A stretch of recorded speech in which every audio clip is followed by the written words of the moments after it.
ہم اپنے دوست فرید و شومیر سے ملنے کے لیے ملایا پہنچے۔ اس نے ایک بہت ضروری کام کے لیے ہمیں بلایا تھا۔ جب ہم ملایا پہنچے تو فریدو نے ہمارا پرجوش استقبال کیا۔ علامہ دانش نے پوچھا، آپ نے ہمیں کس لیے یاد فرمایا ہے؟ فریدو نے ادھر ادھر دیکھا۔ جب اسے یقین ہو گیا کہ وہاں ہمارے علاوہ کوئی اور شخص موجود نہیں ہے تب وہ بولا، آج کل یہاں گاؤں ملاقہ میں عجیب واقعات پیش آ رہے ہیں۔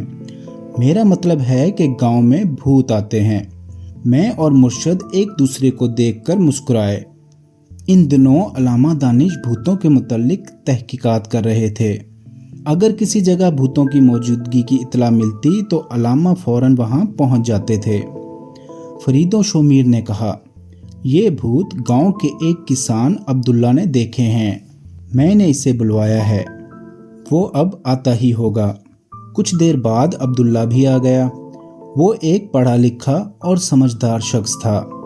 فرید و شومیر نے کہا، عبداللہ تم اطمینان سے کرسی پر بیٹھ جاؤ اور جو کچھ تم نے دیکھا ہے وہ تفصیل سے بیان کرو۔ عبداللہ کرسی پر بیٹھ گیا۔ پھر وہ کہنے لگا، میں ملاقہ گاؤں سے کافی فاصلے پر ایک الگ تھلگ جگہ پر رہتا ہوں۔ پہلے میں فوج میں ملازم تھا۔ جب میری مدت ملازمت ختم ہو گئی تو میں نے اپنا پولٹری فارم کھول لیا اور مرغ بانی کرنے لگا۔ میرے دن چین و سکون سے گزر رہے تھے کہ اچانک عجیب و غریب واقعات پیش آنے لگے۔ علامہ نے پوچھا، کیسے واقعات؟ عبداللہ نے کہا، جناب میں کمزور اعصاب کا وہمی شخص نہیں ہوں۔ آپ یقین کیجئے کہ میں کچھ بیان کروں گا، اس میں رتی بھر بھی جھوٹ نہیں۔ یہ بالکل سچ ہے کہ میں نے بھوتوں کو دیکھا ہے۔ علامہ نے پوچھا، کیا تمہیں یقین ہے کہ یہ کوئی پرندہ مثلاً الو تو نہیں تھا، بھوت ہی تھا؟ عبداللہ نے کہا، میں نے الوؤں کو بولتے ہوئے کئی دفعہ سنا ہے، لیکن الوؤں کو کھانستے یا چھینکتے کبھی نہیں سنا۔ مرشد حیران ہو کر بولا، تمہارا مطلب ہے کہ یہ بھوت کھانستا اور چھینکتا بھی ہے؟ عبداللہ بولا، جی ہاں، ایک رات میں نے بھوت کو کھانستے اور چھینکتے ہوئے بھی سنا ہے۔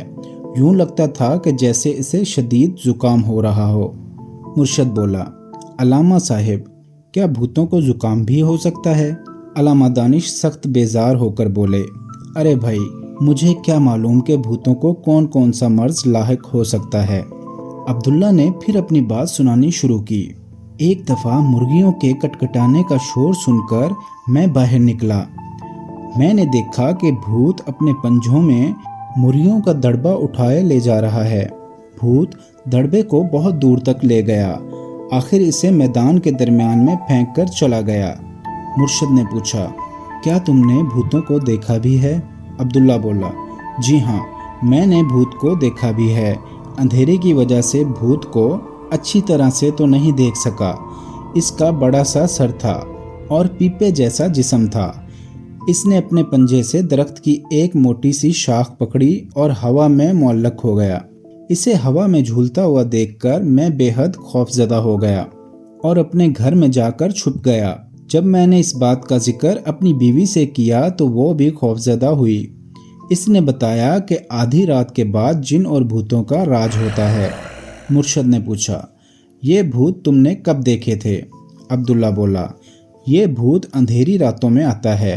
ایک دفعہ 28 شعبان کو، دوسری دفعہ 29 رمضان کی رات، اس سے اگلے دن میں عید کی نماز پڑھنے کے لیے گیا تھا۔ باقی تاریخیں مجھے یاد نہیں۔ کپتان مرشد نے جلدی سے یہ تاریخیں اپنی نوٹ بک میں لکھ لیں۔ اگلے دن ہم اس جگہ کو دیکھنے کے لیے گئے جہاں بھوت آتے تھے۔ عبداللہ کسان کے مکان کے سامنے ایک کھلا میدان تھا۔ اس سے آگے درختوں کی دوہری قطاریں تھیں۔ یہ درخت ایک سڑک کے کنارے پر لگائے گئے تھے۔ یہ سڑک اب ٹوٹ پھوٹ چکی تھی اور استعمال نہیں ہوتی تھی۔ اچانک مرشد ایک جگہ ٹھہر گیا اور بولا، کیا تم نے یہ بھی دیکھا؟ میں نے غور سے زمین کی طرف دیکھا کہ دور دور تک درختوں کی ٹہنیاں اور پتے بکھرے پڑے تھے۔ مرشد نے کہا، ذرا غور کرو کہ یہ کس کی کارستانی ہو سکتی ہے؟ علامہ نے پوچھا، تم ہی بتا دو کہ یہ کون ہو سکتا ہے؟ مرشد بولا، یقیناً یہ کام کسی لکڑ ہارے کا نہیں ہے